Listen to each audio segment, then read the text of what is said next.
Now, why in the world would we talk about this in church? And why in the world would we talk about this for 6 weeks? And why in the world would we, in a Bible study environment or a congregational church environment, why would we talk about this? And I want to tell you why. Here's the primary reason. And the answer to this question may be a little offensive.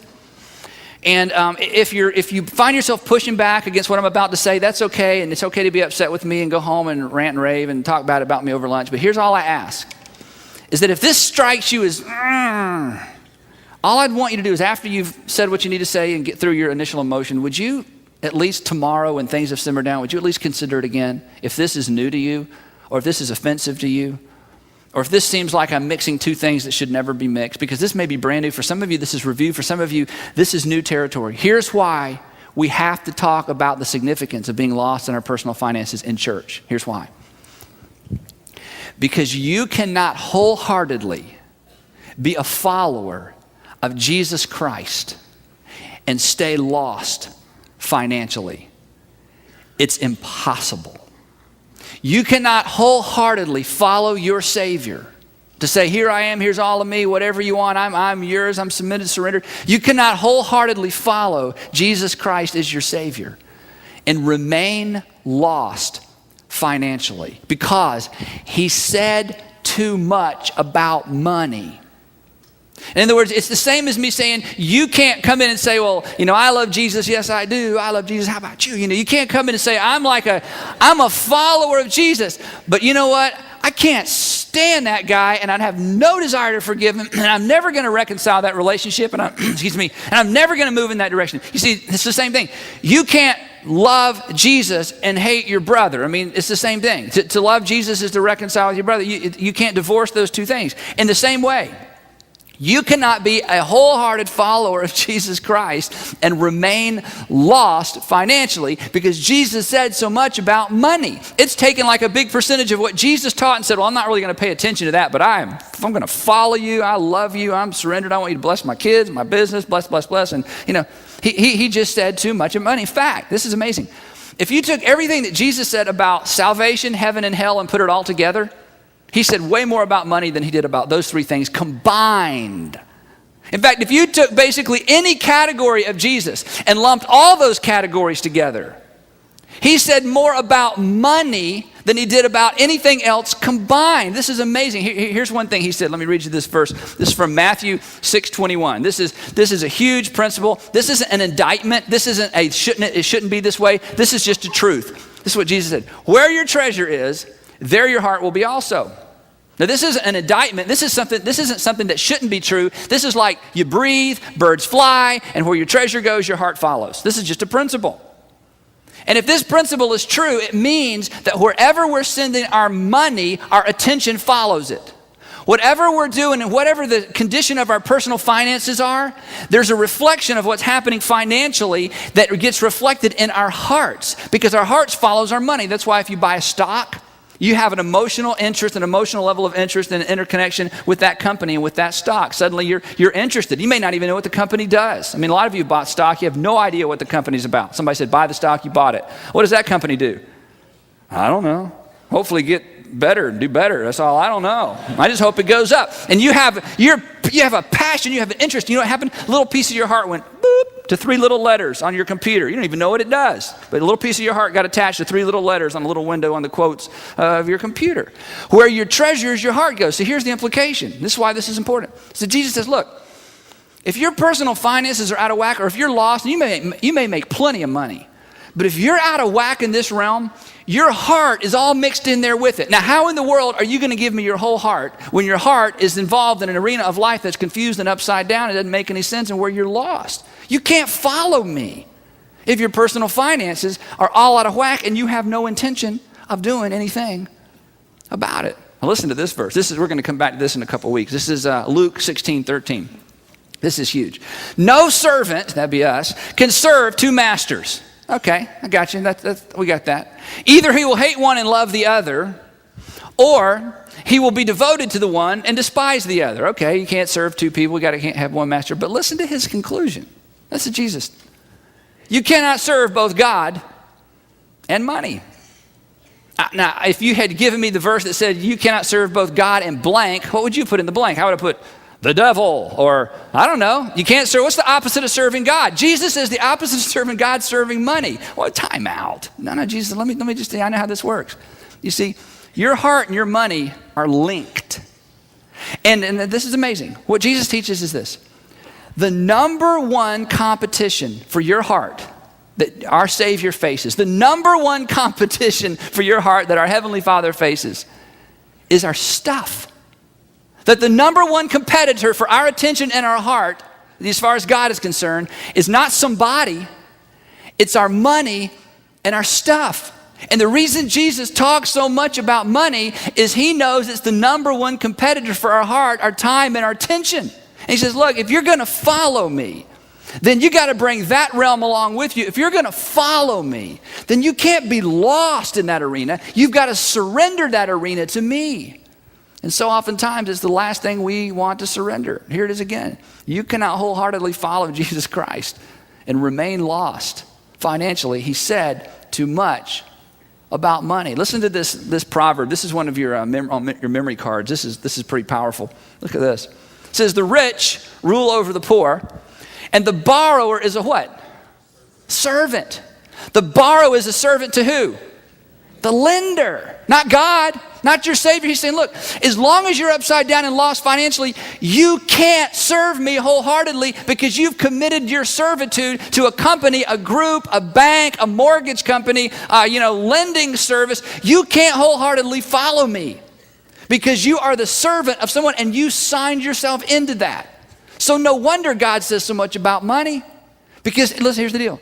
Jesus isn't interested in getting your money.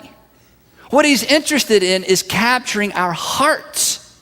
And our hearts are linked to our personal finances. We know this. In fact, when you read the New Testament, this is, if you're not a Christian, listen to this because you're thinking, I'm not a Christian, and if this is what it's about, I don't think I want to become one. I don't blame you if this is all you know about Christianity. But listen to this. This will help you if you're not a Christian. This will help you because you've been beat up in church or been kicked around or heard bad things. This is amazing. In the whole New Testament, I can't find but one verse where Jesus ever asked anybody to give him money. And the only time he was going to use an illustration and he borrowed a coin, did the illustration and gave it back. That's the only time he ever asked anybody for money. So Jesus said a lot about money, but he never asked anybody to give him their money. Listen, he wasn't trying to get people's money. He was trying to keep people's money from getting them. And the reason Jesus has said so much to us through the Gospels about money is not so he can get our money, it's to keep our money from getting us. And everybody in this room knows what it feels like when our personal finances and our debt and the mystery and I don't know where I am and how to get to where I want to go. We know what it feels like to be gotten. And your Heavenly Father says, I want to untangle you from that. That is important to me. Money is a spiritual issue. Listen to this verse. You've heard this one before. This is like, if you've been through Crown, this is like the big Crown verse. Let me throw this up there for you. Listen to this. Yours, O Lord, is the greatness and the power and the glory and the majesty and the splendor. For what? What's the word? For everything. That would be like everything. The Hebrew is everything. It's not a complicated word. For everything in heavens and earth is yours. That everything that we're all mixed up and down, upside down and can't get enough of and can't upgrade and upscale fast enough, all of that stuff belongs to our Heavenly Father. So consequently, how we handle our stuff and how we view our money is a spiritual issue because God owns everything. You cannot divorce your devotion to God from how you handle your money. It's impossible. You can try.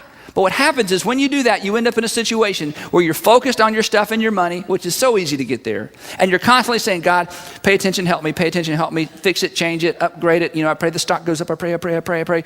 Lord, is it Lowe's or Home Depot? Which way should I go? God, guide me. And all of a sudden, you find yourself in a situation because you pray about your money.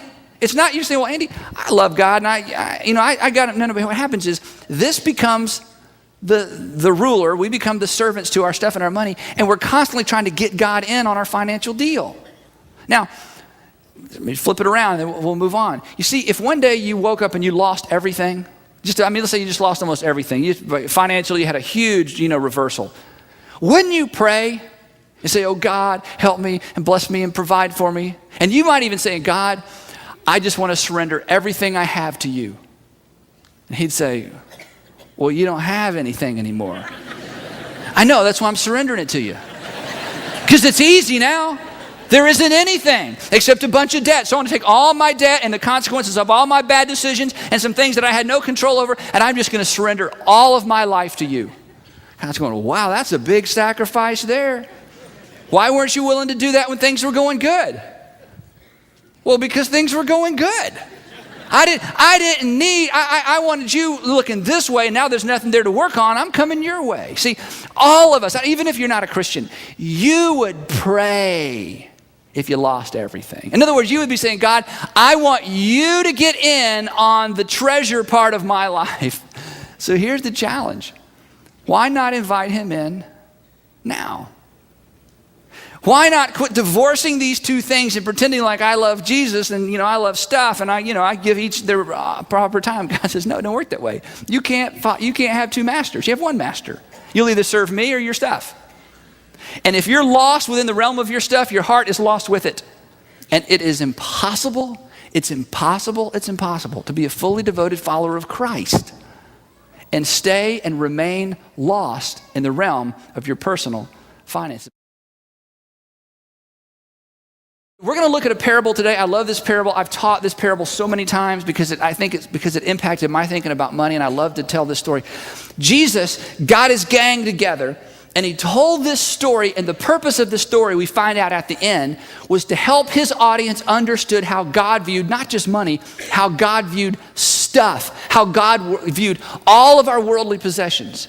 And if you and I can begin to adopt his view of our stuff, it will make it easier for us to make different decisions about how we handle and manage our stuff. So this is an incredibly, incredibly important parable. And I just want you to know, if this makes you nervous and, oh no, you're going to ask for something, remember this. This is not a series about what I want from you. This is a series about what I want for you financially, because there is incredible financial freedom, just like there is incredible relational freedom when you and I take an arena of our life and surrender it to our Heavenly Father. So if you have your Bibles, I want you to turn to the book of Luke, Matthew, Mark, Luke, and Luke chapter 16. I'm going to read this parable to you, explain it as we go. This will be a lot of fun. And the Gospels, Matthew, Mark, Luke, and John, are the four books of the Bible that tell us the story of Jesus. They don't tell us the same story. They have different details. And Luke, who was a doctor, got all his information by interviewing eyewitnesses, which is kind of cool. And so here is a parable that Jesus told, and that somebody told Luke that Jesus told, and this is how it goes. Luke chapter 16, verse 1. Ready? Jesus told his disciples, and he launches into this parable. There was a rich man whose manager was accused of wasting his possessions. All right, so you have a rich guy. He's so rich, he has somebody that handles all of his financial affairs while he just plays golf and kind of, goofs off and does whatever he wants to do. And he hears that the guy that's handling all of his wealth and all of his possessions is doing a bad job. In fact, he's depleting this rich guy's wealth. Verse 2, so he called him in and he asked him, what is this I hear about you? Give an account of your management, because you cannot be my manager. You cannot be manager any longer. So he says, the word on the street is you're doing a poor job. You hurt my reputation. So I've made a decision. You can no longer be my manager. You can no longer manage my affairs. So here's what I want you to do. This is implied in the story. I want you to go finish up any business dealings you have. I want you to kind of wrap up the stuff, bring me the big black notebooks, and you are done. You no longer have authority to handle my affairs after you kind of wrap up whatever it is you're in the middle of. We're going to bring this thing to a close. Verse 3, the manager said to himself, what shall I do? And what's the next word? Come on, what is it? Now. That's right. This is important for the parable. What shall I do now? What shall I do now? My master has taken away my job. I'm not strong enough to dig. I'm ashamed to beg.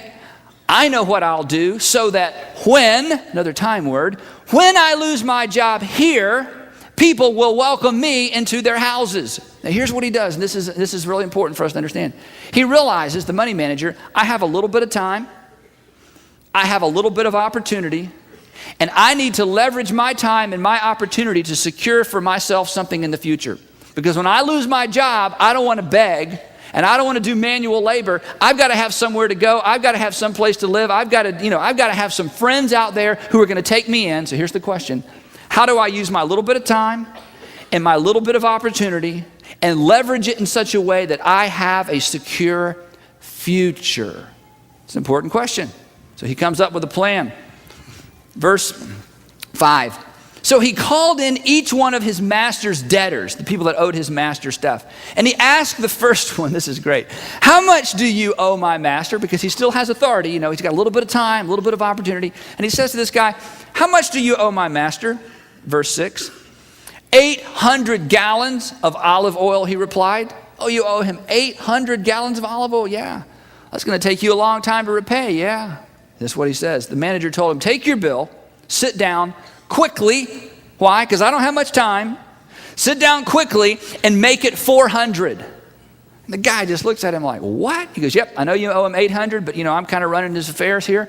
And so I'll tell you what, let's just clear this up. You agree to pay 400, and then you're out of debt. You don't owe him anything, and that'll be a lot easier for you, and you can do that now, right? Oh yeah, if we can cut it in half, I can do it now. So they write out the little bill and sign the whole deal, and they're done. But the guy's leaving, and he turns around to the money manager and says, well, thanks. Hey, listen, if I can ever do anything for you, let me know. Oh, I will. Sooner than you think. Verse 7. Then he asked the second, how much do you owe?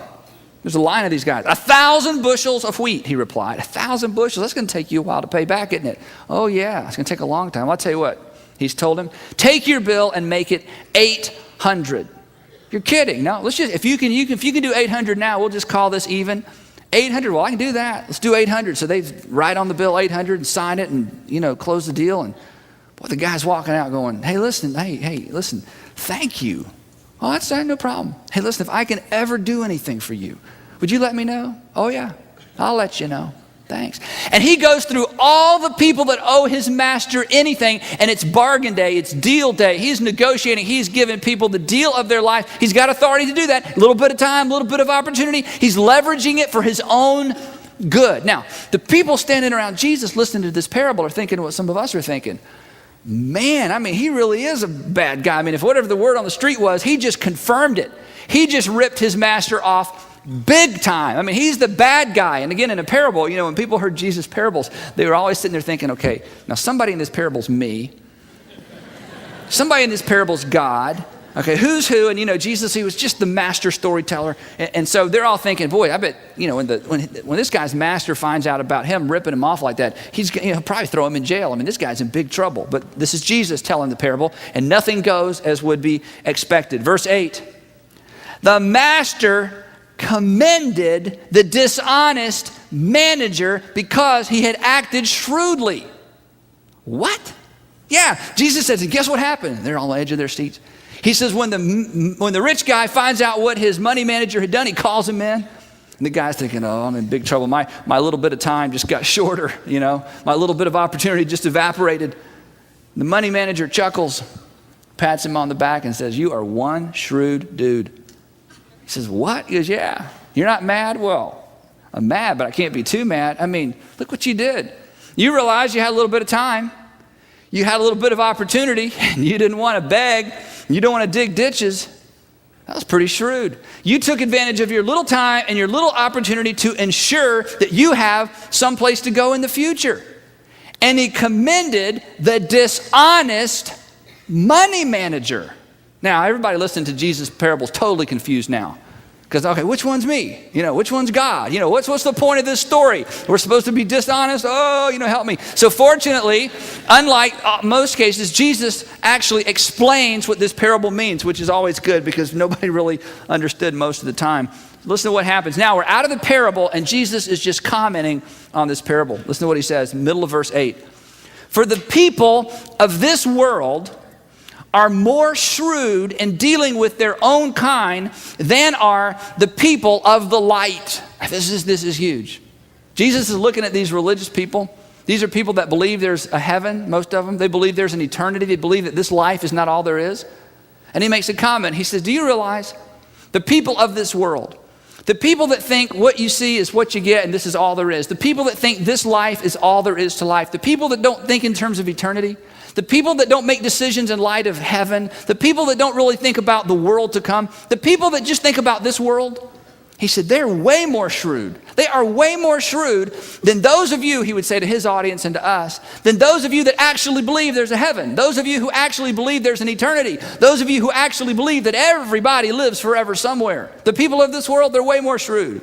Why is that, Jesus? He said, because they know how to take a little bit of time and a little bit of opportunity and leverage it so that their time on this earth in the future is good time, is taken care of time, is prosperous time. They know how to leverage the little bit now for the future here.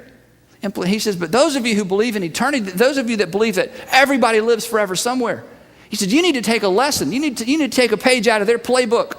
You need to learn a lesson from the dishonest money manager who took his little bit of time, his little bit of opportunity, and ensured for himself something in the future. Do what? Jesus goes on and he explains, and this is so powerful. He gives us 3 new lenses through which to view everything we have, everything we will ever have. Listen to what he says, verse 9. He says, I tell you, and then he gives us a command. Use worldly wealth, and worldly wealth simply means temporary. It's only going to be here for a while. Everything gets eaten and destroyed and burned up. Worldly, temporary wealth, not like bad. It just means temporary. Use worldly, temporary wealth to gain friends, that is, leverage it to gain friends for yourselves, so that when it is gone, and what is it?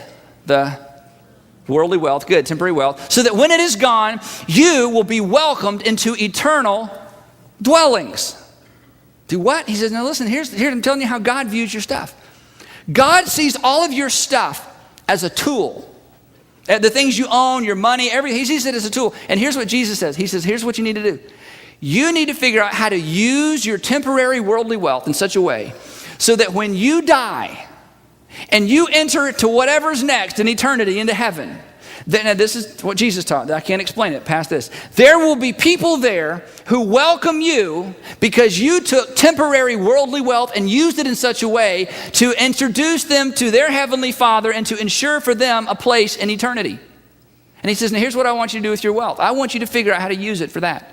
I want you to figure out how to turn temporary stuff into a tool that can be used to introduce people to the Father so that when you're in heaven, I know this is strange, people will walk up to you and say, hey, Andy, I'm Frank. Hey, Frank, do I know you? No, but I'm here because of you. I'm going, well, Frank, I never met you. I know, but see, remember that time you took, your basement and you let all those kids come in there and mess up your carpet and pour stuff all over it? Well, I was one of those kids, and I became a Christian then, and I'm in heaven because, you let us use your basement, and you took your temporary basement, and I'm here because of your basement. Thanks for using your temporary basement. Really? Yeah. So I'm here. Wow. Because of my basement. Yeah. Have you seen my basement? No, it's gone now. I know. But you're here because of my basement that's not here anymore. That's amazing. Now, this is the implication of this passage. Jesus teaches this throughout the Gospels. And here he gives us a command. He says, you want me to tell you how the Father sees all your stuff? He sees it as a tool. So, here's the command, use worldly, temporary wealth. Leverage it. You got a little bit of time. You got a little bit of opportunity. Leverage your stuff in such a way that the Father can use it to build and move people into his kingdom. In this way, your temporary stuff has an eternal consequence. Now that's amazing. You see, imagine this conversation. You've had all kind of financial conversations in your home, right? And you argued and you felt the tension. And some of us men, every time our wives bring up finances, we get all tense or vice versa. You got all that stuff going on. Imagine this conversation. Hey, let's talk about how we can use more of our stuff in such a way to have a kingdom impact. Now, see, that's a positive conversation, isn't it? See, I've seen people do this for years. The reason this church is where it is because people understood this. When we first started the church, there's a guy named Hal. Many of you have eaten Hal's food or you've met Hal or you've been impacted by Hal. You know what Hal did? Hal took his truck and hitched it up to his trailer and basically wore his truck and trailer out, setting up stuff in the Galleria so we could have preschool rooms. He decided to take his worldly, ungodly truck and trailer and use it for kingdom purposes. And many of your children were introduced to Jesus because we had furniture in little tiny rooms that Hal brought around with his truck. He understood this principle. There was a family in our church that gave us a key to their house and said, you use our basement as headquarters. You don't have any offices. We were just getting started. Our basement is headquarters. Here's the key. We had all of our early on meetings in their basement. They don't even live there anymore. Whenever I drive through Dunwoody and see that house, I think, thank God for the Bryants and for the basement in that house. They said, we want to turn our worldly temporary basement into something that God can use to build his kingdom. The stories are endless, and many of you understand this. That we've been commanded not just to accumulate and consume, accumulate and consume, accumulate and consume. Imagine this conversation. How can we use more of our stuff? And you know what? I've seen some people get a hold of this is just one of three, get a hold of this one principle and really think, okay, if our stuff is a tool, let's figure out which of our stuff can't be used and let's sell it and let's buy something that can be used. Let's liquidate the unusable stuff and take the cash and figure out how to use it. I've seen people sell valuable collections of stuff. They said, Andy, you know what? I went home. We got this big collection of stuff on the wall or under glass. We got a big collection of stuff that's in the basement. We don't even look at it anymore. We just collect it and we realize, you know what? This is never going to be used in its current form to impact anybody for eternity. So we sold the collection and we bought a van. We sold the collection and we gave the money. We sold the collection and we took the cash and we created a different tool that maybe God could use to impact people for eternity. And you know what? The whole time they're telling me those stories, they got a big grin on their face.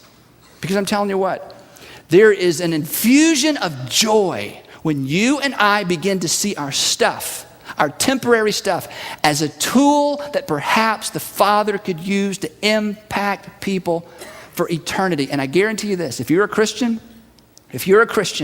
you go back and look at your story, and somewhere in your story, somebody took their worldly treasure and used it in such a way so that you could be introduced to your Savior. You are a part of this story because somebody understood this principle. You know what Jesus says? He says, let me tell you how the Father views your wealth. He sees it all as a tool. Here's the command. Use it. You got a little bit of time. You got a little bit of opportunity. You got a little bit of wealth. Use it to make friends for yourself on the other side of this life so that there will be people to welcome you into eternal dwellings. Not because you told them about Jesus, but because you allowed God to use your temporary stuff to impact them for eternity.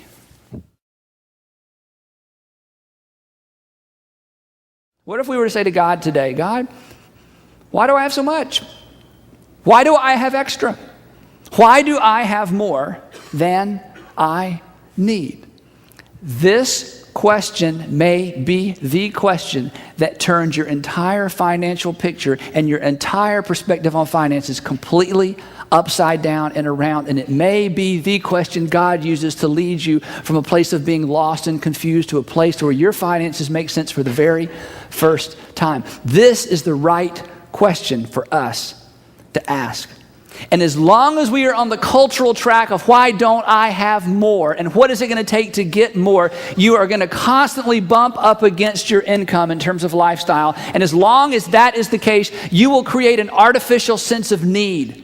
Because what began as a want will become a need. Because if you want a larger house, come on, and you get what you want, then eventually you need the money in order to pay the mortgage, and you need the money in order to pay the leases on the cars. And after a while, wants become needs, and there is no margin, and you don't feel like you have everything you need. And it all began because we gave into our wants. That's just the culture we live in.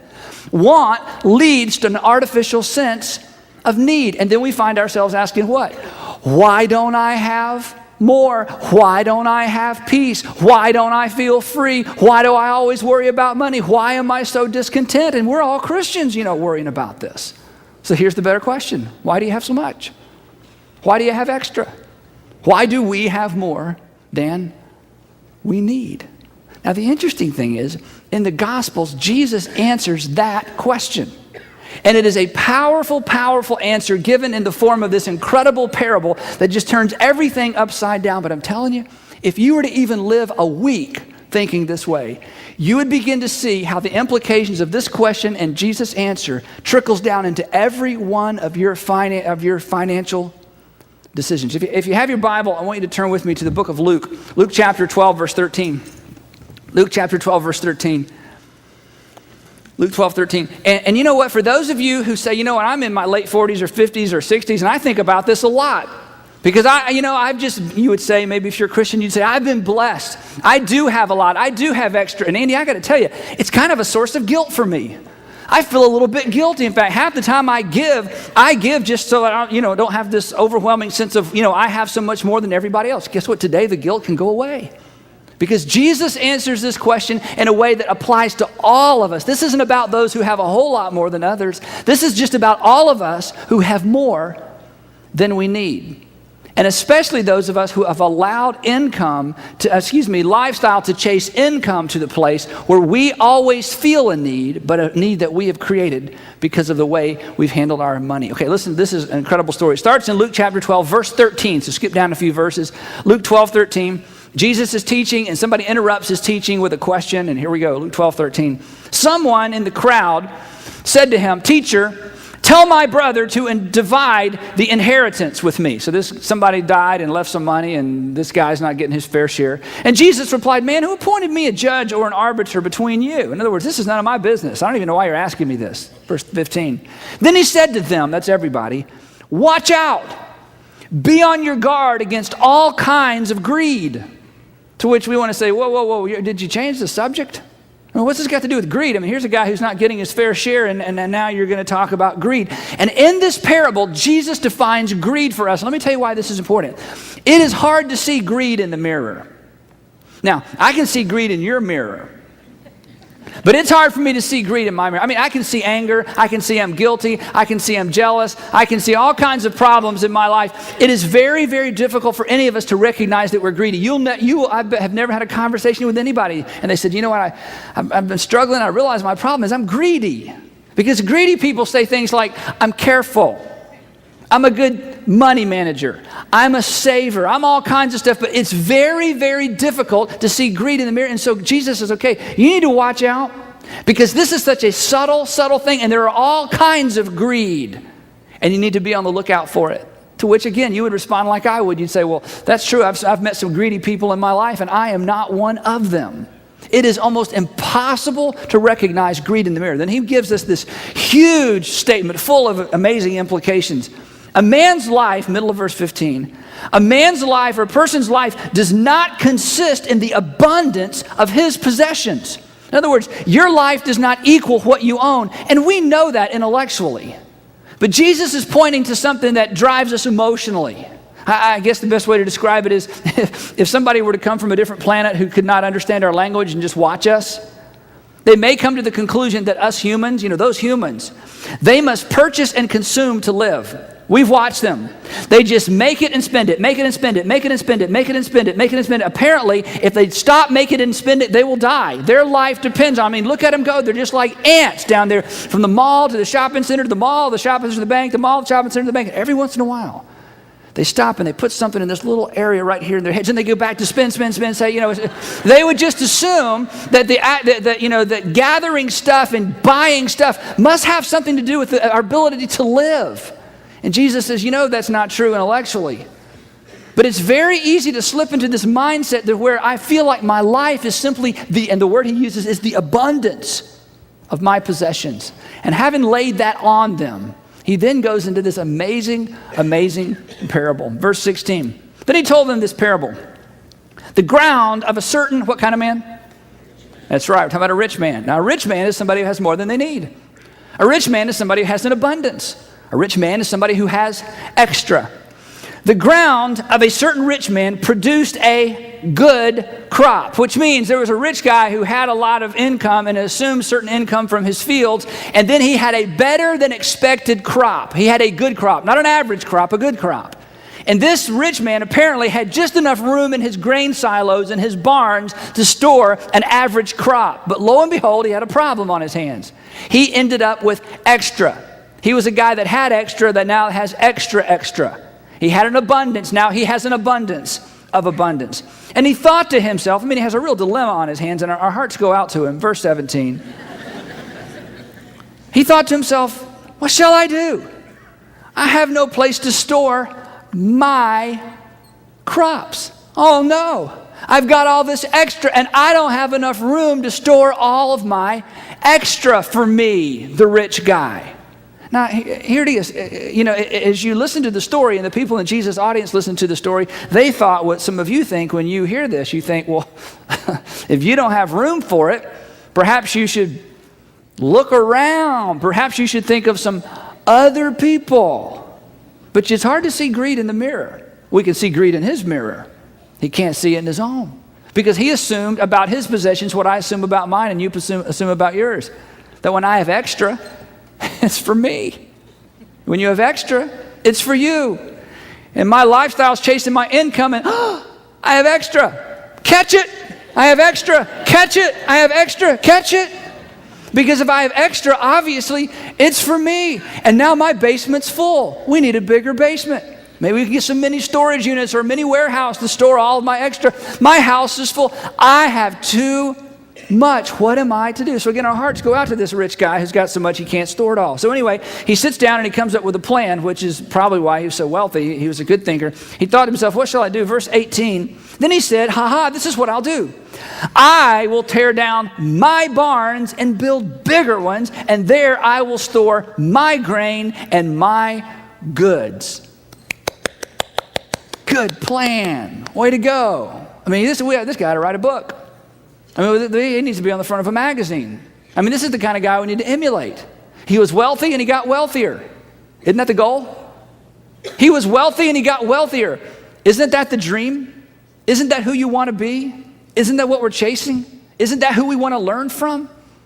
Of course it is. I mean, that's the goal. That's the dream. I mean, he did it right. I want to be like him. He tore down his perfectly good barns to put in all his new good grain that he couldn't fit in the old barns. And then look what he said to himself. And I will say to myself, verse 19, and I'll say to myself, he's talking to himself, you have plenty of good things laid up for many years. Take life easy, eat, drink, and be merry. Here's what he did. He did a smart thing. He planned for the future. But what we discover is he just didn't plan far enough out. He planned to take care of himself. He just didn't plan to take care of himself far enough out. And there was a fatal flaw in his thinking. His fatal flaw was, ready? Since I have X number of years worth of stuff, I must therefore have X number of years worth of life. Because apparently my life is the equivalent of the abundance of my possessions. And I'm going to make sure nothing bad happens to me, and I'm going to take care of myself, because after all, my life is basically the equivalent of what I have and what I own. And again, you read that and you think, well, that doesn't even make any sense. That's just not true. But it's the way he thought. His possessions were from him. The extra was for him. The abundance was for him. You see, his problem wasn't that he was rich. His problem, as we're about to discover, is he didn't know why he was rich. And if we had asked him the question we asked at the beginning of the service, why do you have so much and why do you have more than you need? He would have said, like many of us think, well, I guess it's so I'll have enough for later. And I guess it's so my family will have enough later. And I guess it's so I can take care of myself. I mean, I guess the reason I have more than I need is because maybe someday I might need it. And so he thought to himself, I'm a good planner. I've got plenty for years and years and years to come. Verse 20. But God said to him, you fool. God, I mean, and who are we to disagree? But he's not a fool. He's the goal. He's the model. I mean, he's to be emulated. He's what it's all about. He had a lot, then he got a lot more, and then he planned for the future, and he's taking care of himself forever and ever. I mean, what do you mean he's a fool? And God says, you fool, this very night your life will be demanded from you. Now here's a question I want you to answer. Then who will get what you have prepared for yourself? So then who would get what he prepared for himself? Anyone? Starts with an S. It's 2 words.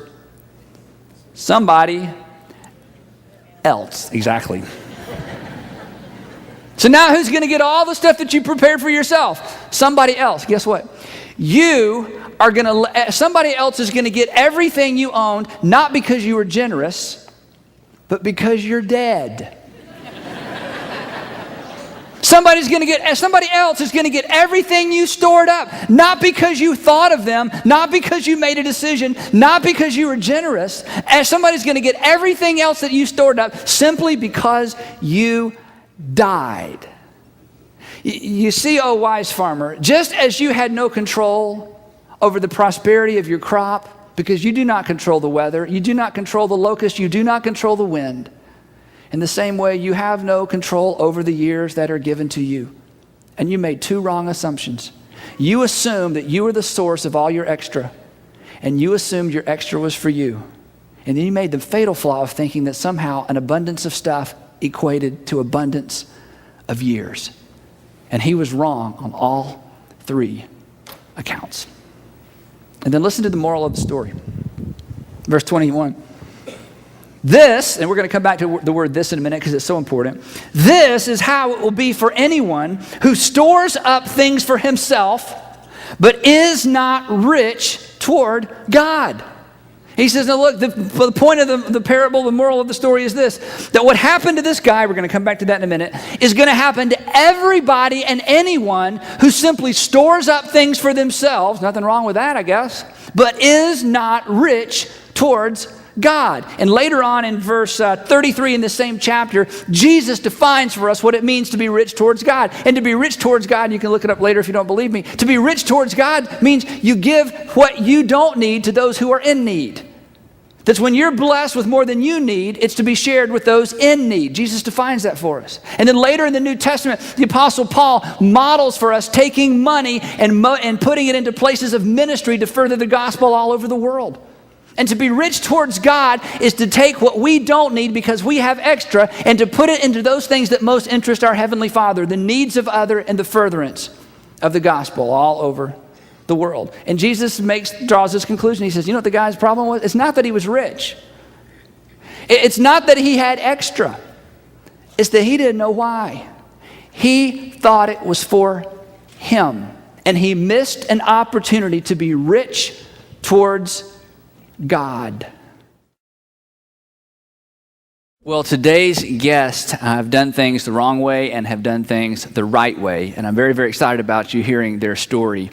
Matt and Kate met in Michigan while they were in college. They actually met on Halloween night, which should have told them something. But anyway, they were both brand new Christians.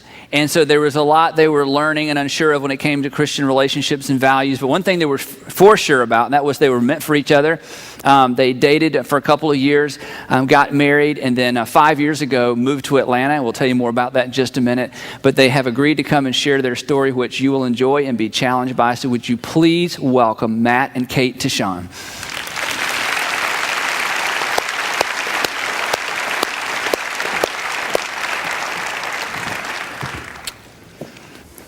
Thank you. Hey, your financial story, which we're most interested in because of the subject, started actually before you met, before you were married. And Matt, we'll start with you. You had already started down a road financially that kind of set us up for this story. Go ahead and tell us about that. Yeah, it started at a really young age. It was a joke in my family. I always spend as much as I earn. So as a child, I would wash cars, mow the lawn, and get $5. And before I had it, it slipped through my fingers, which wasn't all too bad until I went to college. And then I discovered something called credit cards. And you didn't actually need money to buy things. Wow. So I started digging a hole at that point of indebtedness because I figured college is the time to go away, experience everything, and I'll just work the rest of my life to pay it all off. So I started playing a game of credit card roulette. I would max out a credit card and I couldn't pay it off, so I'd get another credit card and I'd take a cash advance and make a minimum payment from one to the other. So at least I was building really good credit because I kept having all this debt and I kept paying the minimum payments, never missed a payment. So I thought I was doing good. People here taking notes going, wow, that's a great idea. I was wondering how I was going to pay those minimums, so this is good. So anyway, but after a while that begins to catch up with you. And along with credit cards, you had a nice car, you told me? I did have a nice car. I was into a lot of material things and I dressed nice, so I figured I might as well have a nice car. This is one of the only people on campus with a brand new car that I decided to lease because you don't need money for a car either. Yeah. The bank will loan it to you. So I leased a brand new car, and then I had a little bit of help with college, but paid for most of it, and I took student loans. So I loaned my way through college to the tune of about $18,000 in loans. So altogether, with your credit card debt and your student loans, you were $36,000, I think, in the hole. Yeah. Before I met my wife. Yeah, then things got better. So Kate, you had sort of your own story. You came out of a home where you told me you were one of the first to go to college, or the first child to go to That's college. right. And kind of a small town atmosphere, so I knew that in order to seek opportunities, I just had to go to college. So decided to do that, and like Matt, I financed almost all of it. And that was not only tuition, but also room and board and clothing or whatever. So I didn't have a lot of credit card debt, but I was financing it a different way through my student loans. And my car was worth about $700. So when I saw Matt, I was like, who's this? Yeah. Nice so it clothes, nice worked. car. That was good. Yeah. Little did she know. Yeah. Yeah. That didn't belong to you. No, I had Anyway. no idea. So you met, you dated for 2 years. 2 years, and then you got married. And then when you get married, weddings aren't cheap, and so you discovered that. How'd you handle that? Weddings aren't cheap, but a lot of our friends are getting married and having big weddings. And we figured we might as well get married and have a big wedding too. What we didn't understand is our friends had more financial backing than we did. So what do? You turn to credit cards again. So the cake, the wedding ring, as a matter of fact. Sure did. The wedding dress, the limo, the tux, the dinner, you name it, was put on credit cards. Wow. Yeah, we financed about 85% of the wedding, I would say. And we were really young, 22, 23 years old. So we just had a few friends that had gotten married at this point, and we were just thinking, well, let's just do what they did. But the wedding definitely took on a life of its own, as it often does. And then there was the honeymoon. There was the honeymoon, and everyone needs to go to Hawaii for a honeymoon. Absolutely. Whether they have any money or not. Right. Doesn't So matter. Visa took us to Hawaii. So anyway, and as you told me before, Matt, you said, your thought was, well, I'm going to work the rest of my life, so eventually this is all going to work out. And plus, it was kind of spread out all over: school loan, car loan, credit card loan. So it's just sort of out there. Then you had a job, and apparently the guy you worked for sensed that maybe things weren't great in that area, so they sent you to see, or he suggested you go see a financial counselor. And what happened? We went to see a financial planner. And the planner just got to know us, and he said, what we're going to do is a net worth analysis, and I need you to fill out this stack of papers. So he handed Kate and I a stack of papers, and it was kind of daunting. He said, don't do it now, take it home, fill it out, mail it back to me in a couple of weeks, come back in.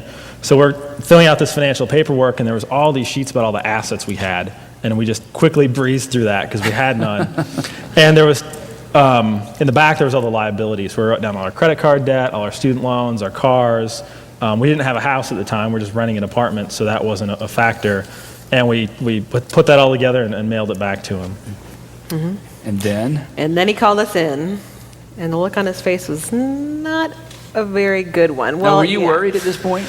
Well, I think we were just knowing that we had a lot of bills, and it was probably, we knew we were probably very highly leveraged, but didn't know exactly where we stood. So we went to see the financial planner, and I have to be honest, I felt bad for him because I know he's trying to probably make money off of us, getting us to invest, and he's like, great, here's a couple with no money. I have to tell them how to pay off their debts.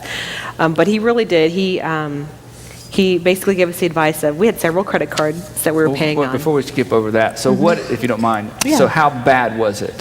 Well, yeah. it was a 3-ring binder when he invited us back. And the first page had our name, and the second page had a bar chart. And we found our net worth was negative, and the bar went below the line, and it was red, and it was about $100,000 below the line. So $100,000 in the hole as you started your new life together. And again, you had the feeling you knew there was going to be some red, but that was the first time you were confronted with the actuality of how bad it really This is. is how much it is. And then, Kate, you had a classic response to that. When we left the meeting, I was, of course, feeling overwhelmed by the actual number, and it was honestly, sincerely from my heart, just my heart's desire to be worth nothing. If you could just be worth nothing. I just wanted to see my name and a big fat zero after it. That's all I wanted. I was just like fantasizing. I can't believe I used to be worth nothing. I was like fantasizing. Now I'm here, but hopefully I'll be back. So nothing was the goal, to be worth worthless. nothing. Yeah, completely worthless would have been great.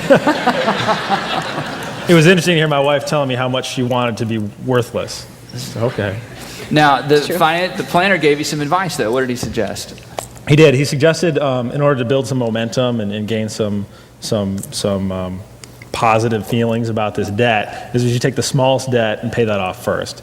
So whatever money we could scrape together, pay off that smallest debt, and then take that amount of money once it was paid off and apply it to the next biggest debt. And that way you can start paying off one by one and build some traction and some momentum. So you did that, or you started doing that, but you didn't feel like your job had placed you to a place where you could really get there. And then Kate, you were working in a place you didn't love, and I didn't really enjoy my job at that time, and I felt totally trapped. I mean, it was one of those situations where I would have quit if I could, but Matt's like, you can't quit. We can't pay our bills. So. yeah, no matter how bad you hate your job. No matter how bad, yeah. And I really felt, how the Bible talks about the rich rule over the poor and the borrower, servant to the lender, and some translations say slave to the lender, Yep. and that's how I felt. I felt like a slave to my job, a slave to these pieces of paper that were coming in the mail telling me how much I owed them.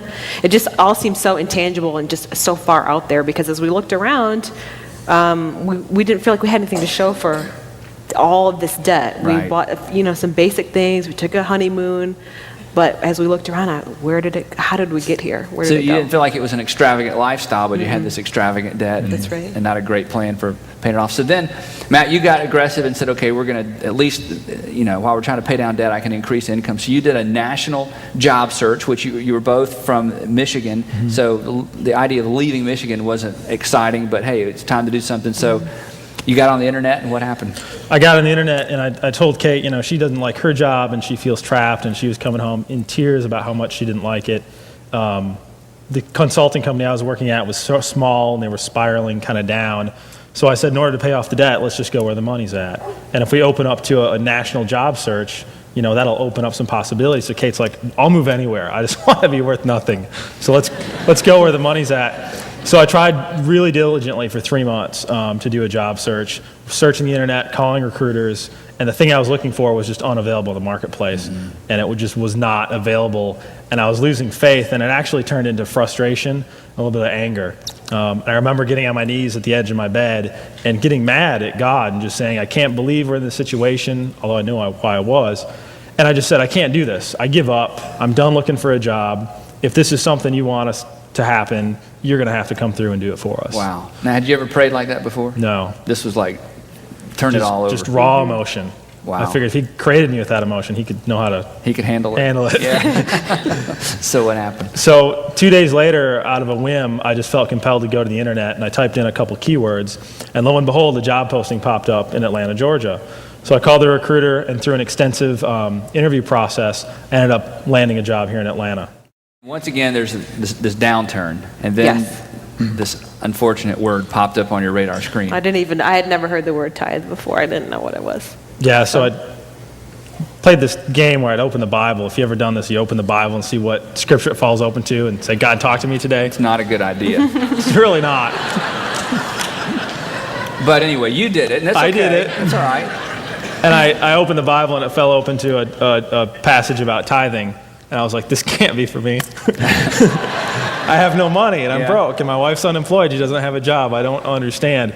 So I opened it again and I read it and I was like, that's really interesting, God. Maybe someday that would be nice. Thank you very much. Amen. Amen. And then the next day on the way to work, I was listening to some preacher on talk radio and he was talking about tithing.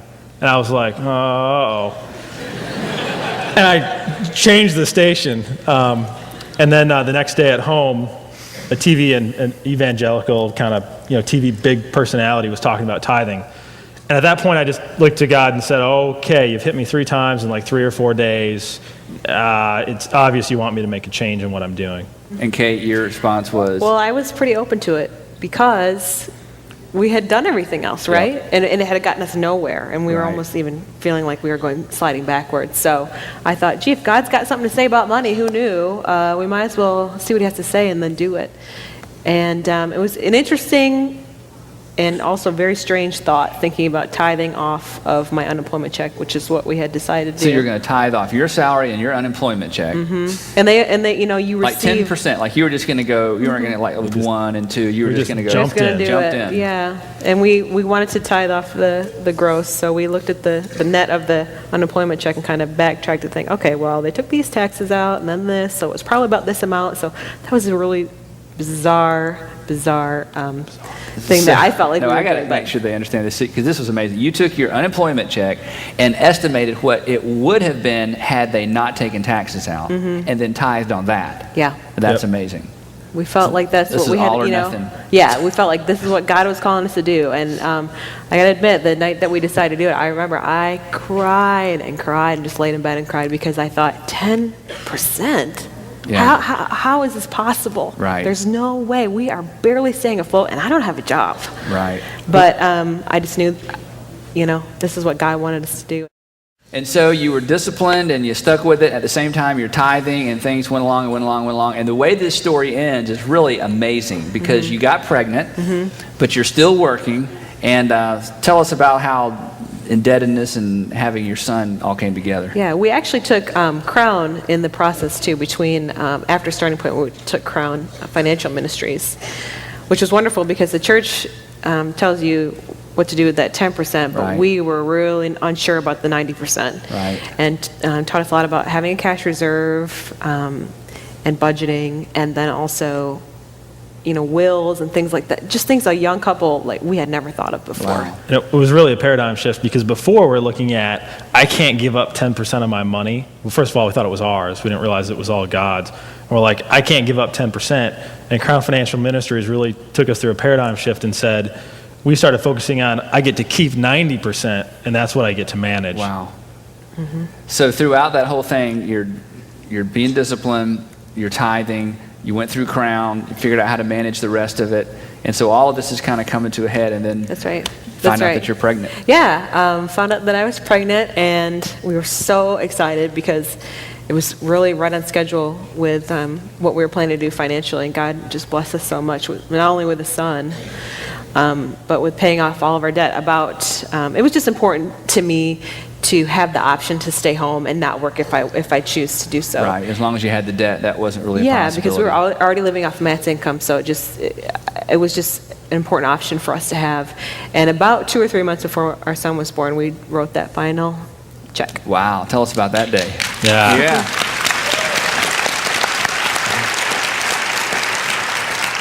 It was a liberating day because I got a paycheck and I went on how we all do banking. You don't go to a bank anymore, you do it online. And I transferred some money over and paid off the last debt, called Kate at work. She's like, woohoo, we're debt free. Wow. Which was really liberating. We felt free and we just felt like this oppression was just lifted off of us. It was an awesome day. And then to celebrate what we decided to do, and this is what we're getting out of debt, one of the things we did was we cut up all our credit cards. We had a plastic surgery party. So we cut them all up and threw them in the trash, and that was one of those defining moments where we just made Wow. a stand and said, if Not we don't going have back. cash, we're not going. And we went to all cash, and I think it was really symbolic for us too, because we're just like, God, we just really understood that it all comes from God, and He's the provider, and He'll take care of us, and we don't need to put our faith in these cards in case we get stuck. God will show us the way. Wow. So a few months before your son was born, you're completely out of debt, you had the baby, and then you went home and stayed home. I took my maternity leave, and then it just became clear to me that I should be staying at home with him, and that's what we're doing now. He's 13 months, and he's thriving, and Wow. I'm thriving. It's great. If you have your Bible, I want you to turn with me to 1 Timothy chapter 6. 1 Timothy chapter 6, and I want to say one more thing about discontentment. 1 Timothy chapter 6, if you brought your Bible. Discontentment is not always bad. In fact, the fact that it's not always bad is what kind of leads us into the principle we're going to see in just a minute. A lot of great things have happened in culture and society because some people were discontent with the way things were. They got fed up with the status quo. They decided, you know what? It's ridiculous that people be treated this poorly. I'm going to do something about it. I'm discontent with what's happening in our society. That's why the civil rights movement erupted the way it did, and some wonderful things came from that because there was a group of people that said, you know what? We are not content to see people of a different race or different color treated this way. And all over the world, there is a sort of a holy, righteous sense of discontentment that has driven people to do some amazing things. It's one of the reasons we started this church. We were not content with the fact that there weren't enough environments where people who were disconnected from God could come to and enjoy themselves and begin to get reconnected with God and reconnected with other people. That's one of the reasons we started this church. Because again, watch this. Contentment or discontentment is basically an emotion. It's an appetite, and it can be channeled in good ways or bad ways. And what we're going to discover is this, that the way to get a handle on your discontentment and mine, the way to bridle discontentment is not to sit around and go, I really don't want a new house. I really don't want a new house. I really don't want a new house. You know, I really don't even like that car. I don't even really like that car. I don't even want a car like that. You know, one gig is enough. One gig is enough. You know, it's not a matter of sitting around and trying to convince yourself that you don't want something that you really do want. That's not how you deal with discontentment. Discontentment is handled the way you handle just about any appetite. It's a matter of acknowledging it and then refocusing it or rechanneling it. And that's what this passage says to us about the subject of discontentment. So let's jump into these verses, and let me just say one more thing. If you're here and you're not a Christian, or you're not like a church person, or you're still trying to figure it out, we're so glad you're here. We're so glad you're here. There's a sense in which we built this place for you. And one of the things that I hope you come away from this message today is, you know, you still may have questions about God and Jesus and the Bible, but the Bible addresses so many practical issues, and I would just encourage you to start reading it. You read the newspaper, you don't believe all that. You read books, you don't believe all that. So why not throw the Bible in there, even if you don't believe all the Bible? Because this ancient literature addresses current relevant issues and topics, as you're going to see today as we talk about what it means to find contentment in a society that's driven and fueled by discontentment. Okay, 1 Timothy chapter 6. Timothy is a letter that was written to a guy named Timothy. Isn't that great? The Bible's so simple. 1 Timothy and 2 Timothy, 2 letters to a guy named Timothy, written by a man named Paul, who wrote a lot of the New Testament. He was a Jewish guy, put his faith in Christ, and then when he was put in prison, he wrote letters, and then as he traveled around planting churches, he wrote letters. And this is a letter to a guy that he mentored. He was a coach to this boy named Timothy, and so we have this letter that he wrote him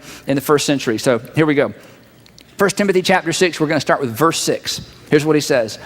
But godliness, that is following God, with, there's our word, contentment, is great gain. He says, if you can find contentment and you can follow God, you're set. That's a great gain. Verse 7. For, here's an argument for contentment. For we brought nothing into the world, and we can take nothing out of it.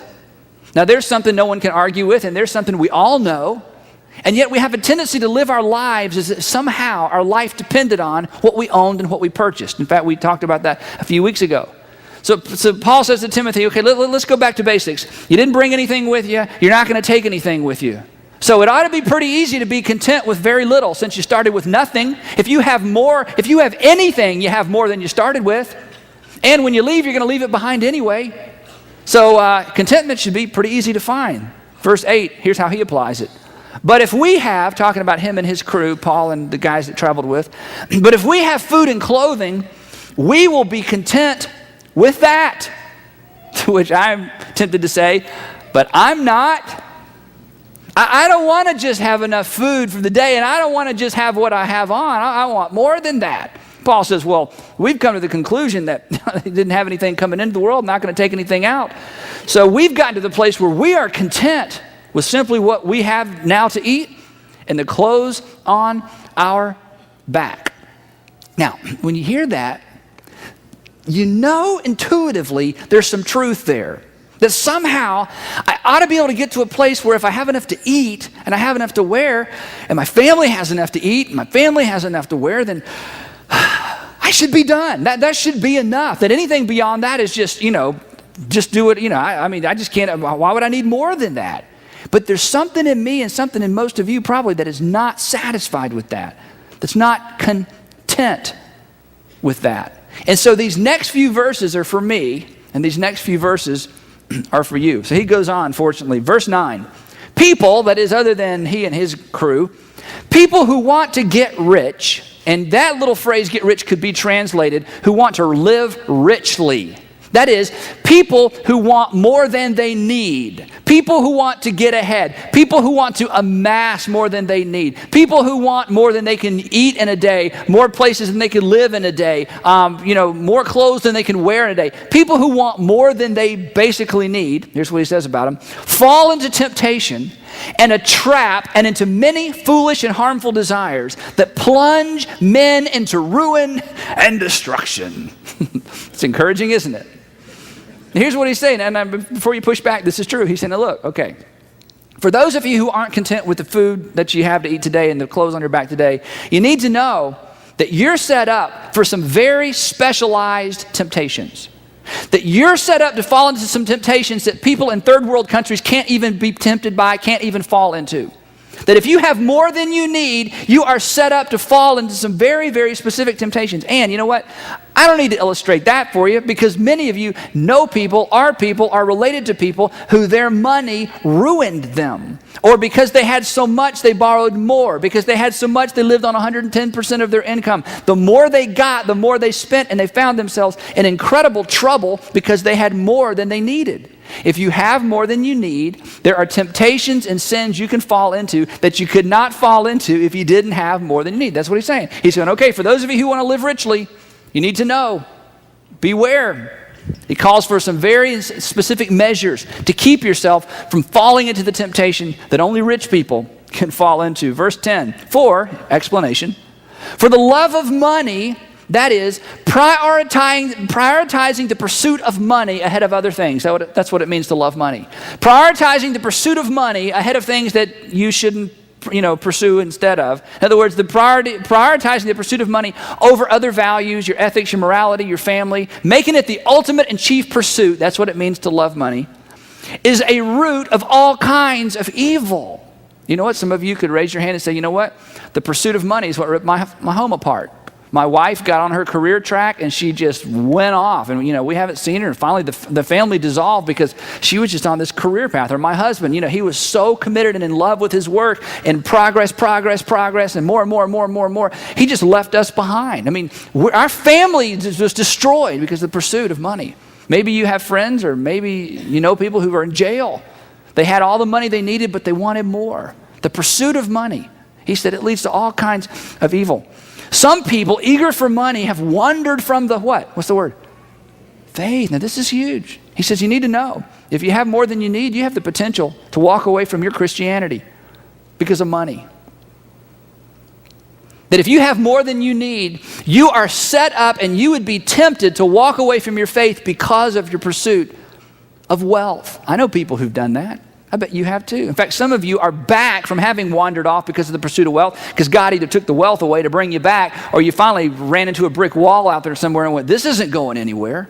He says people have actually wandered from the faith because they had more than they needed, and have perceived themselves and have pierced themselves with many, many griefs. Verse 11, but you, and now he gives us the practical side of this. But you, man of God, he's talking to Timothy, who's going to talk to these Christians. But you, man of God, flee from all of this and pursue righteousness, godliness, faith, love, endurance, and gentleness. Now, this is huge. Here's what he does for us, is he kind of gives us the framework of how to deal with our discontentment. He says, if you have more than you need, that's most of us. If you have more than you ever thought you'd have, and that's a lot of us. If you have extra, that's us. He said the temptation will be to pursue all the things that you can provide for yourself with all the extra. It will be to allow your pursuit of money to basically influence all of your decisions. And he says, here's what I want you to do. If you're one of those people who wants to live richly and has more than you need, you've got to make a conscious adult decision, ready? To turn, that is, quit pursuing, he says flee from one thing and pursue something else. That is, you and I, and this is kind of tricky, have to make a decision, an intentional decision to rechannel our desire for stuff and bigger and better and more, to somehow take all that emotion and all that passion, and instead of pursuing one thing, to channel it and pursue something entirely different. To take your extra time and your extra money and to pursue something different with it. He said that's the only way you're going to escape from falling into this trap and this endless cycle that's driven by our internal sense of discontentment. That you have to flee one thing and pursue another. Flee one thing and pursue another. Now he gets specific in just a minute. In the next few verses we're going to skip over because he basically teases out for us or outlines for us what it means to pursue righteousness and godliness and love and all those things he just listed. But here's what I want you to hear before we look at these next verses. The way that you deal with discontentment is not by trying to be content. The way you deal with discontentment is by trying not to want something you really do want. the way you deal with it is to flee the pursuit of more and bigger and better, and instead to pursue something entirely different. And he gives us the specifics in verse 17. Drop down to verse 17. Here's what he says. He gets real specific. He says to Timothy, command, that is, get up in front of all these rich people. Command those who are rich in this present world. And rich in this present world means you have more than you have extra. You have more than you need. You're saving for the future. You can consider retirement someday. Command those who are rich in this present world not to be arrogant, nor to put their hope in wealth, which is so uncertain, but to put their hope in God, who richly provides us with everything for our what? Come on, let's say that word out loud. What's that word? Enjoyment. One more time. What is it? Enjoyment. This is huge. He goes, now look, this isn't a guilt trip message. This isn't, you shouldn't have so much. You got to feel guilty for what you have. He goes, no. If you have a lot, if you're rich in this present world, and that's who he's talking to, if you're rich in this present world, God has provided for you things for your enjoyment. You should enjoy your wealth. You should enjoy being rich in this present world. He said, but warn them not to make things and the pursuit and accumulation of things their chief pursuit. They need to be pursuing something entirely different. And as they pursue something entirely different, it's certainly okay to enjoy the things that God has blessed you with if you're rich in this present world. Then he gets even more specific. Verse 18. Command them, in other words, get up in front of those rich people, he says. Command them to do good, to be rich in good deeds. That is to use our extra time and our extra money to do things intentionally and purposefully for other people. So that somebody would look at your life, and instead of just being amazed at what you drive and where you live, to be amazed at what you've done with what you drive and where you live. To be rich in good deeds. That is, to be rich means to have an abundance of good deeds, specifically toward other people. Listen to what he says. And to be generous. If you've got extra, then you have the opportunity to be generous. If you don't have extra, it's hard to be generous. To be generous and willing to share. Then look what he says, verse 19. In this way, that is, by fleeing the pursuit of one thing and pursuing something differently, by asking the question, not how can I use my extra time and my extra money to continue to enrich myself, but to ask the question, how can I use my extra time and my extra money to be rich in good deeds and to be generous toward other people? He says, in this way, verse 19, in this way, they will lay up treasure for themselves as a firm foundation for the coming age, so that they may take hold, I love this phrase, so that they may take hold of the life that is truly life. That they may take hold of the life, this is amazing, that is truly life. Now this is such an incredible word picture for our society and culture we live in. He says, because the temptation is to take hold of a life that isn't even life. The temptation is to take hold of a life that is so spent on pursuing more and bigger and better and newer and shinier that at the end of the day you realize this isn't even life. This is kind of sick. This is kind of gross. This is totally unfulfilling, and there's a miniature little abbreviated thrill when I get a newer one, a bigger one, a shinier one, but there's no life there. And he says, you know what, tell those rich people, there is a way to leverage their extra time and their extra money, to leverage it in such a way with good deeds and generosity and sharing, that even in this life, they will experience what it really means to live. The reason oftentimes that you feel the financial pressure you do, and the reason you get upside down even though you may make plenty of money, or the reason you were right on the edge and then lost a job or hit a bump and now you're really in a mess, but you lived on the edge for so long you'd sort of set yourself up for disaster. Chances are you've been listening to and taking your financial cues from organizations and people and businesses that wanted something from you instead of wanting something for you. And as you read the scripture, what we discover is that God has invited us to call him Heavenly Father. He can be trusted. And in every realm of life, including this very practical one of personal finances, your Heavenly Father wants something for you. He doesn't need anything from you. So it would make sense that when it comes to personal finances, that we would be willing to make some decisions that are a little bit countercultural, that are a little bit different than what everybody else is doing. and maybe some decisions that we've never thought to make before, and certainly some decisions we've never considered sticking with once we made them. So I want to give you these 4 ideas, or suggest you make these 4 decisions, and then we'll wrap this up in just a few minutes. The first one is this. Oh, yeah, by the way, in your bulletin, there's a place for you to fill in some blanks. So if you're a note taker, you can fill in a few blanks. It's buried there in the middle of the announcements. If you brought something to write on, you may want to write these down. And here we go. The first one is simply this. Choose a percentage of your income on which to live. To choose a percentage of your income on which to live, or choose a percentage of income to live on and then live on it. Now, here's something, again, I bet very, very few of you have ever done. You sat down and decided with your husband or your wife or your fiance or your, whoever it is you're doing life with, or by yourself. I bet very few of you have ever asked and answered the question, what percentage of our income do we want to live on? But let me just tell you what I know about you. All of you are living on a percentage of your income. Don't you think it would be smart to, number 1, discover what that is, and number 2, you decide what it's going to be instead of allowing culture and greed to decide what it's going to be?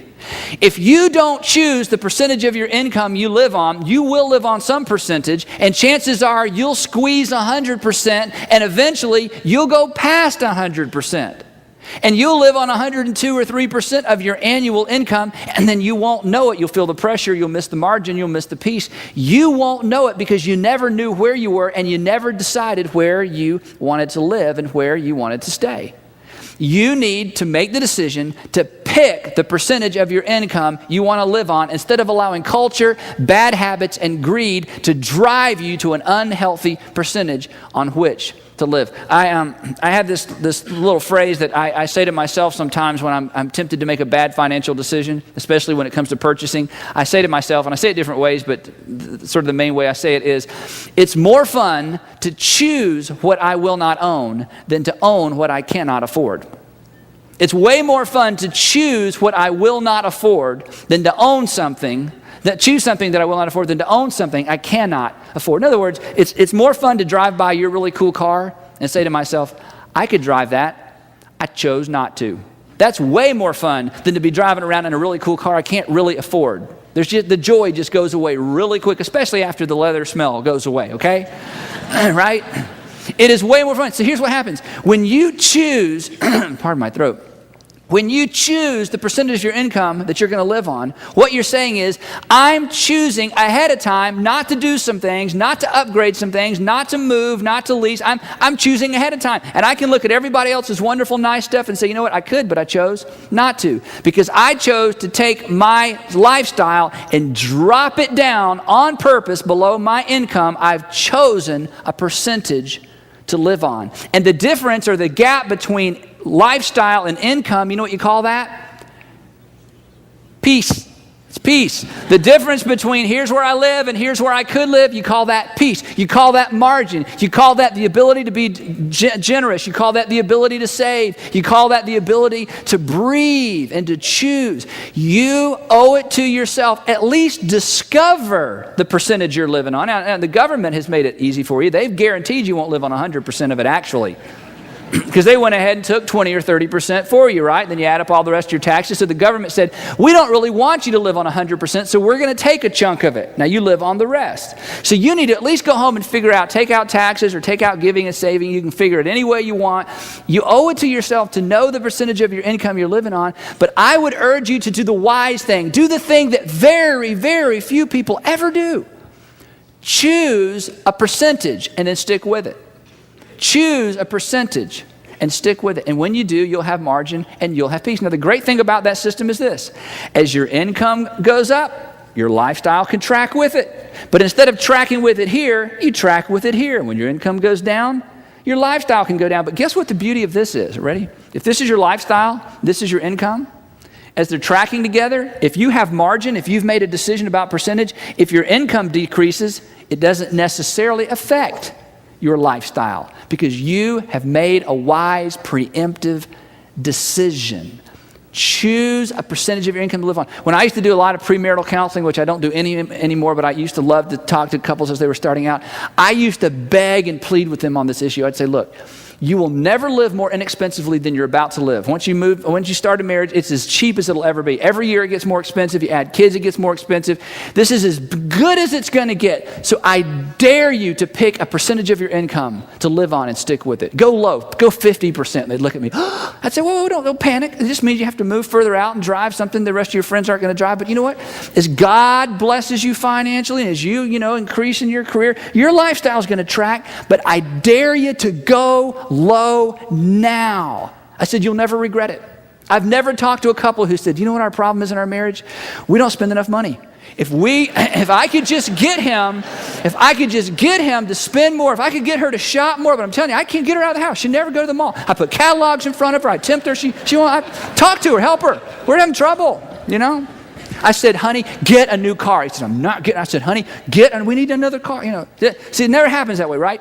The problem is when margin disappears, tension goes up. As a person, peace goes away as a person and in a marriage. So just the wise thing to do, you don't have to be a Christian. You can be an atheist and do this. Figure out what is the percentage you're living on, and then go the next step. Pick a percentage and adjust your lifestyle accordingly. That's the wise thing to do. Second decision, we talked about a little bit earlier on. Now, second decision is track your spending. Track your spending. Now, some of you started doing this. Some of you have done this for a long time. Again, there's usually in a marriage a couple, somebody who wants to do this and somebody who doesn't want to. See, if you're a Christian, we talked about this. If you're a Christian, the money that you're managing isn't even your own. We talked about this last week. Remember, you come into the world with nothing, you leave with nothing. So basically, we're managing for a time. And so you need to know where your money is going, and you need to have a way of tracking it. Because again, there never needs to be a conversation about money that starts like this. It seems to me. Now with love and romance and but with money, it seems to me, it doesn't even need to be a phrase you use, because you know how many come in. You need to know where you're sending them. That's what you do with money. You send it places. You need a system of tracking where the money's going. This is better than having a budget. It's the best financial habit you could get into, to come up with a way of tracking where the money's going. Now, every once in a while, I'll talk to somebody who's got a lot of money, or they make, way more than the average person, and they'll kind of say without saying, Andy, that whole system of track where the money's going, we don't really need to do that. That's what they say. We don't really need to do that. I go, what do you mean? Well, we give and we save, and the whole, all the details, we don't really need to know. We make so much money, we don't really need to keep track of where all the money's going. Wait a minute, whoa. That would be like you having a financial planner.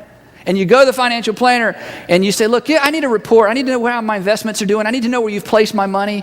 And the financial planner going, well, you have so much money, I don't really keep track of it anymore. You don't need to worry. You have so many investments. There's no way you're going to run out. And since you're not going to run out, I don't really pay attention to it anymore. You'd say, well, you know what? This is the end for you. Look, in fact, here's what you would say. You'd say, no, you don't understand. The more I have, the more important it is that you pay attention to it. Well, the same is true with you. If you make more money than you thought you'd make, and things are going well for you and you're way above, average, it is even more incumbent for you to know where your money's going, because the more you have, the more inclined you are to waste your money. And if you're a Christian, whether you know it or not, part of believing as a Christian is believing it's not yours anyway. You're a manager. All of us, when we have very little, all of us, when we've been blessed with more than we need to know where our money is going. You need a system, whether you're a systems person or not. Use a computer, use a ledger sheet, whatever you got to do. Please, please, please come up with a way of tracking your spending. Years ago, when Sandra and I transitioned from where I used to work to starting North Point, financially, there was some unknowns. She was pregnant. We did not have any insurance because of a situation we had no control over. There were months where we didn't have salary, starting a new organization. It's kind of tedious. And we had a lifestyle we'd kind of locked into for the years. Do you know what? During what could have been a really tumultuous time for us financially, we never had any difficult conversations. And here's why. Because for years and years and years and years, we've tracked our spending. And it was very simple for us to sit down at a computer screen and say, there's where it all goes. Now we need to make some adjustments. And we didn't have any conversations that was, well, honey, it seems to me like you're always. And it seems to me like you're always. And it seems to me you used to. And it seems to me like we just, no, there was no, it seems to me at all. There it is. There's how much we actually spent on clothes, each of us. There's how much we actually spend on groceries. There's the actuality.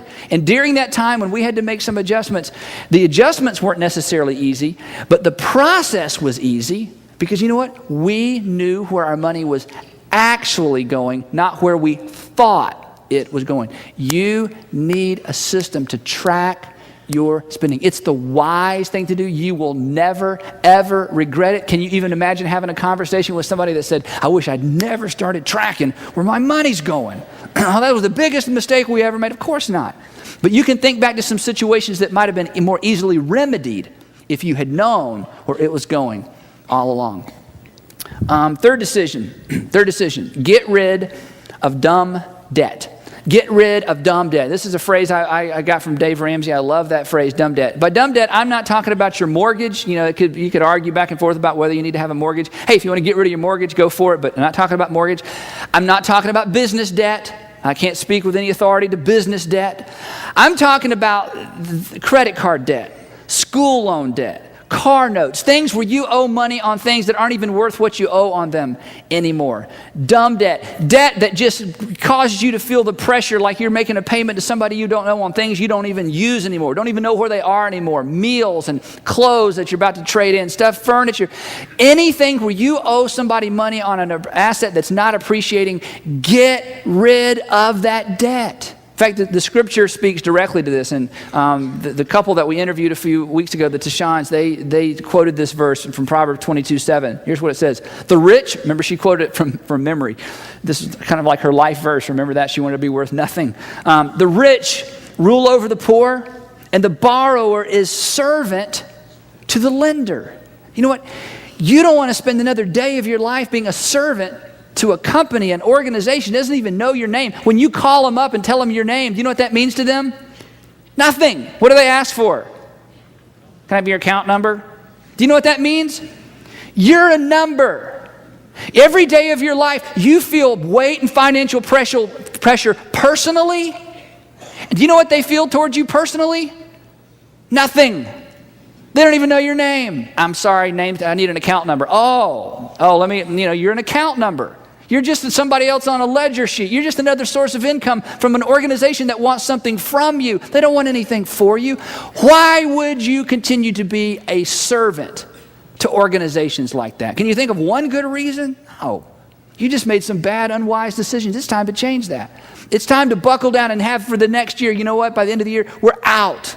And let me just say what I've seen so many times. When individuals and couples decide, I'm going to get out of debt, and they come up with a plan, you got to have a plan, and they say, it's going to take 3 years, it usually takes less than 2. They say, it's going to take us 5 years, it takes less than 3. It's going to take us 10 years, it takes less than 6. It is amazing to me how God intersects with the confidence and the faithfulness and the diligence of people who want to get themselves out of debt, and he shows up in their behalf when they're serious about obeying this principle and not having anybody be their master other than their heavenly Father. So would you please, for your sake, would you get out of debt? You'll be more generous, you'll have more peace, you'll have more savings, you'll have a story you can't wait to tell. Now, there's a community group in our church.